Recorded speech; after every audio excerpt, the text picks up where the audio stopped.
शिवाय नमस्तु। बुधवार की प्रदोष पड़ती है तो शिव रजत भवन में निवास करते हैं। बुधवार की प्रदोष कामना की पूर्ति करते हैं। सब जगह भटक ली है।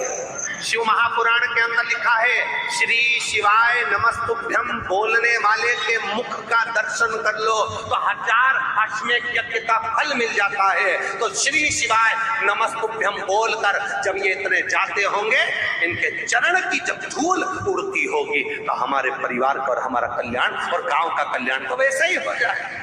आपका किया गया भजन, आपका किया गया मंत्र जाप जब आप करने के लिए बैठें, उपास करें, मंत्र जप करें, कीर्तन करें, तो आप जब जप करने या कीर्तन करने या मंत्र जाप करने या उपास करने के लिए जब तैयार हों और आगे बढ़ें, उपवास करते समय, तप साधना करते समय कोई परिवार का व्यक्ति आकर यदि आपका हाथ पकड़कर उठा दे या आपको अपशब्द कहे तो ये श्रेष्ठता नहीं हो। आप करो पशुपति व्रत, आप करो सोमवार के व्रत, पर निवेदन है कि व्रत करते समय व्रत के पहले आपके परिवार वालों को, आपकी पति को, माता पिता को, परिवारजन को ये बात बता दी जाए कि हम ये व्रत कर रहे हैं। क्यों? उसका कारण केवल इतना सा है कि जब हम ये परिवार वालों को बता देंगे कि हम व्रत कर रहे हैं तो आपके व्रत में कोई टोकने वाला नहीं रहेगा, आपके व्रत को कोई रोकने वाला नहीं रहेगा और आप निष्कपट भाव से भगवान की अविरल भक्ति को धारण कर सकते हो। निष्कपट भाव से भगवान के भजन को धारण कर सकते। इतना सुंदर वर्णन किया गया है महामृत्युंजय मंत्र का। यदि हम किसी ब्राह्मण से अनुष्ठान करवा रहे हैं, महामृत्युंजय मंत्र का यदि हम किसी ब्राह्मण से अनुष्ठान करवा रहे हैं, शिव महापुराण की कथा कहती है अनुष्ठान पत्नी करवा रही है या पति करवा रहा है, सास करवा रही है या ससुर करवा रहा है, घर का जेठ करवा रहा है या जेठानी करवा रही है। शिव महापुराण की कथा कहती है जितने लोग आपके घर में रह रहे हैं, जितने लोगों के साथ आप 24 घंटे घर के अंदर रह रहे हैं, जब हम पशुपति व्रत करें या महामृत्युंजय का अनुष्ठान किसी ब्राह्मण से करवा रहे हैं या मंदिर में हम अनुष्ठान करवा रहे हैं, तो भी हमारे चित्तवृत्ति से हमारे परिवार वालों को ये मालूम होना चाहिए कि मैंने उन ब्राह्मण के द्वारा अपने परिवार के हित के लिए, अपने बुजुर्ग के हित के लिए, अपने घर के हित के लिए मैंने महामृत्युंजय का अनुष्ठान करवाया है। उसका पुण्य 4 गुना बढ़ता है, जिससे घर के लोगों में कोई विस्मयता उत्पन्न ना हो।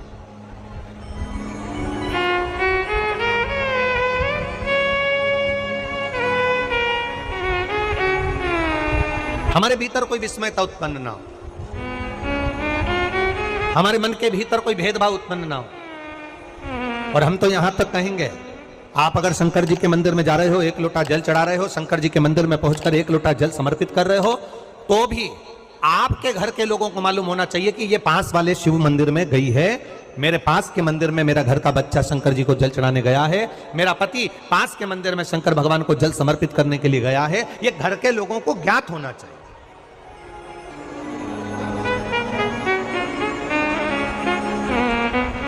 घर के लोगों को ये मालूम होना चाहिए कि ये पास के मंदिर में मेरी धर्म पत्नी गई है, पास के मंदिर में मेरे माता पिता गए, पास के मंदिर में मेरे परिवार के लोग गए। ये आपकी चित्तवृत्ति में और परिवार की चित्तवृत्ति में ये बात रहना चाहिए, छुपा कर नहीं जाना।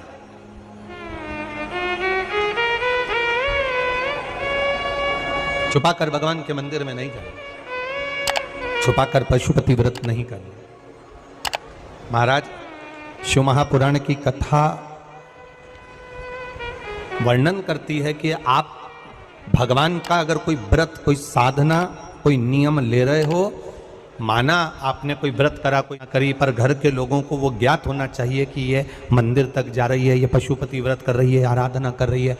आज माता पार्वती जी ने शिव जी के सम्मुख में ये बात कह दी कि मैं एकांत में जाकर भगवान का तप करना चाहती हूँ और एकांत में बैठकर तप करना चाहती हूँ और उस तप का जो पुण्य है वो आपको देना चाहती हूँ। शंकर भगवान ने तुरंत माता पार्वती जी से कहा, सुनो जगत जननी, सुनो जगदम्बा,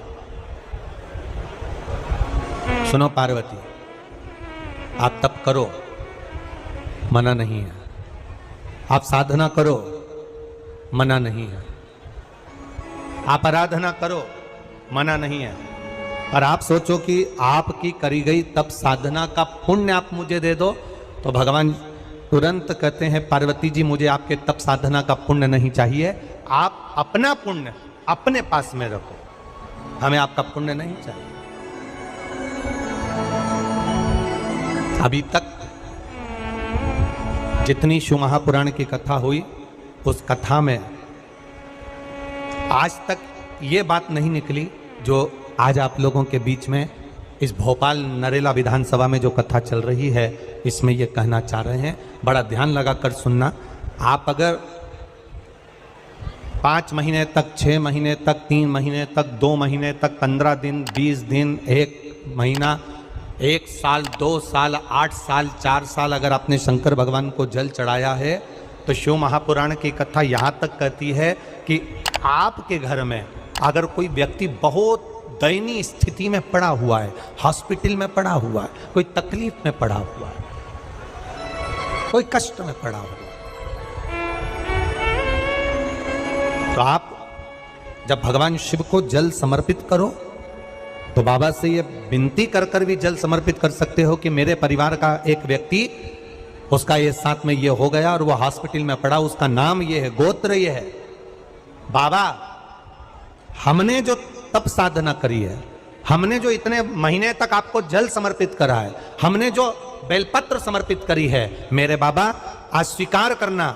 और जो हॉस्पिटल में पड़ा है, जो कर्जे में लदालूम पड़ा है, जो तकलीफ भोग रहा है, ऐसी कृपा करना बाबा कि मेरे 2 महीने जो मैंने जल चढ़ाया है, उस चढ़ाए गए जल का पुण्य मैं उसके खाते में देती हूं और उसको ठीक कर देना। यह पुण्य का भाग है।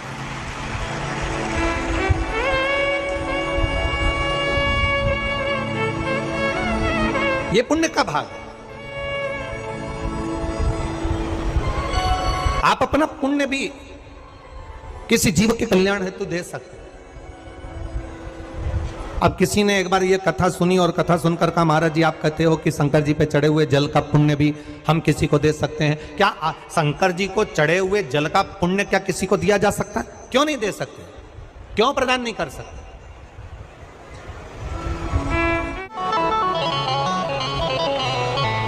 एक पुण्यता अपने भीतर एक विचार फिर करिएगा। बड़े बड़े सावधानी की कथा है। आप लोग सोचो कि यह कथा यहाँ से सुनी, यहाँ से निकाल दी, बच्ची कुची थी, कपड़े में झटकार दी। यहाँ कथा अगर सुनने के लिए आए हो तो थोड़ा दिल लगाकर सुनना, मन लगाकर सुनना। हो सकता है एलईडियाँ थोड़ी बंद चालू हो, मना नहीं है, पर माइक की व्यवस्था आपके पास में है तो दिल लगाकर सुनो। जहाँ मौका मिल जाए वहाँ बैठकर अपना चित्त लगाकर सुनना, क्योंकि 3 घंटे में से केवल 2.5 घंटा आपको प्राप्त होता है। बाकी का पूरा समय आप लोग यहाँ सुबह 6 बजे से रात को 3 बजे से 4 बजे से इस कथा का इंतजार करते हो। शायद दुनिया की पहली कथा होती है शिव महापुराण की कथा, जिसको लोग रात को 4-4 बजे से 3-3 बजे से जगह संभाल कर बैठकर कथा सुनते हैं।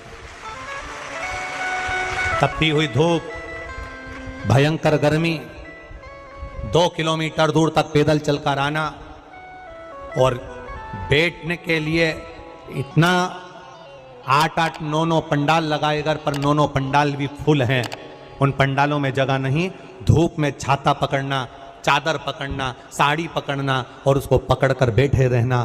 तपती हुई धूप में जहाँ तहाँ बैठकर कथा सुनना, ये दुनिया की पहली कथा है जिसको लोग कभी भूल नहीं पाएंगे कि इतनी धूप में भी लोग कथा सुन सकते। इतनी धूप, इतनी गर्मी, और केवल एक जगह नहीं, जहां शिव महापुराण की कथा का रसतत्व होता है वहां लोग इंतजार करते हैं 3-3 बजे तक। इसको छूटने मत देना।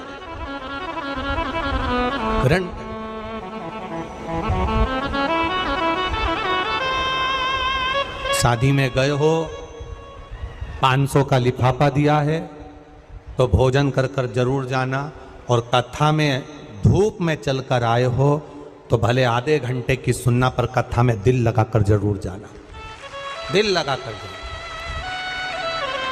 चित्त लगाकर। आप अगर एक लोटा जल भगवान शिव को समर्पित कर रहे हो, आप एक बेलपत्र भगवान शंकर को समर्पित कर रहे हो, आप एक शमी का पत्ता भी भगवान शंकर को समर्पित कर रहे हो, आप भगवान शंकर का पंचानंद स्नान करा रहे हो, आप भगवान शंकर के मंदिर का शिखर दर्शन कर रहे हो, आप भगवान शंकर के मंदिर में जाकर झाड़ू लगा रहे हो, पोछा लगा रहे हो, सफाई कर रहे हो, तो भी तुम्हारी चित्तवृत्ति में रहना चाहिए कि जब किसी पर दुख की घड़ी आए, किसी पर तकलीफ आए, किसी पर कष्ट आए, हमारा करा गया पुण्य हम उसके खाते में दे सकते हैं, हम अपने पुण्य को दूसरे के खाते में प्रदान कर सकते हैं।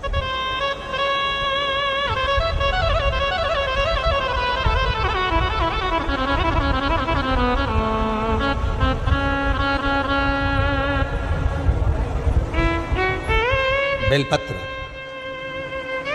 जरा ध्यान देना हो, ये बेलपत्र जो होता है,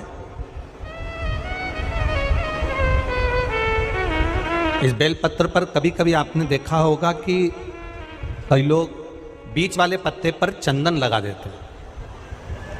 ये जो बीच का पत्ता होता है, इस पर लोग चंदन लगा देते हैं। शिव महापुराण की कथा कहती है, अगर भूलवश भी अनायास आपके पास बेलपत्र भी नहीं है, शिव जी का चढ़ा हुआ बेलपत्र भी अगर आपने उठा लिया और उठाकर उस बीच वाले पत्ते पर एक चावल का दाना रखकर भी आप भगवान भोलेनाथ को समर्पित कर रहे हो, तो ये समझ लेना कि तुमने महीना, 2 महीना, 4 महीना, 6 महीना, 8 महीने में, हम तो हमेशा कहते आए हैं, आज फिर कर रहे हैं, 1 महीना पूरा हो जाए जल चढ़ाते, 2 महीना पूरा हो जाए जल चढ़ाते, 3 महीना पूरा हो जाए, 4 महीने पूरे हो गए, 6 महीने पूरे हो गए, या आपका साल भर पूरा हो गया, प्रयास करा करो एक पत्ते पर एक चावल का दाना रखकर शिव जी को समर्पित करना। क्यों? जो तुमने पूर्व में जल चढ़ाया है वो चावल का दाना अक्षय, उसको अक्षत माना जाता है, अक्षय माना जाता है। मतलब तुमने अभी तक जो जल समर्पित करा है वो कभी समाप्त तो नहीं हो सकता, उसका पुण्य तुम्हारे खाते में चले गया, अब तुम उसको किसी को भी प्रदान कर सकते हो।